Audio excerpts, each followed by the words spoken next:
तर नमस्कार मित्रांनो, तुम्ही मागच्या पार्टमध्ये बघितलं असेल की आम्ही एनसीसी एक्झामसाठी सांगलीला चाललेलो. तर ह्यो आहे बघा पार्ट 2. मग काय आम्ही आलतो की मग तासगाव मध्ये. मग काय तासगाव मध्ये आलोय म्हणले आपल्या महाराजांच्या पुतळ्याचं दर्शन झालं नाही असं कधी होणारच नाही. तासगाव म्हणले की द्राक्षभूमी जो सगळीकडे द्राक्ष असते ती. तासगाव मधनं कोण व्हिडिओ बघत असलं तर द्राक्षभूमी हे कमेंट करून जावं. काय आलो की सांगलीत आल्यावर भावानं पहिला विषय ह्योच झाला. मग बघा तुम्ही काय विषय येतो.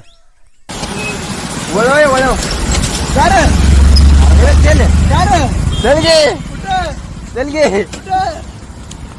रस्ता तर माहिती आहे का तुम्हाला? कुठं आहे? कुठं जायचं तुम्हाला?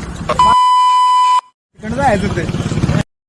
तर विषय असा झालता मित्रांनो, आपल्या कोणाला वाट माहित नव्हती तरी पण कोणाला सगळ्याच्या पुढे गाडी ओढत होता आणि विराज आणि किरण पण कोणालच्या पाठीमागच येत होते. आणि विराजला वाट माहित असून पण विराजनं कोणालची मजा केलती आणि त्यात कोणाला हेडफोन घालून निवांत गाणे ऐकत. रूमवर सामान ठेवून आलो की आपण मार्केटमध्ये आलतो. मार्केटमधनं आपल्याला फळं न्यायची होती. फळं घेऊन आलो तर आपल्या औदुंबरचा ह्यो विषय चाललाय.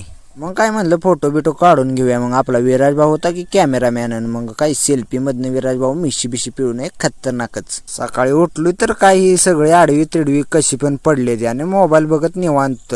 मग सकाळचा सरने दिलता डबा आणि मग आपला किरण लागलेला की खायला कसा खातोय बघा. मग काय मारला की आपल्या औदुंबरनं डॉला सुरेश आला.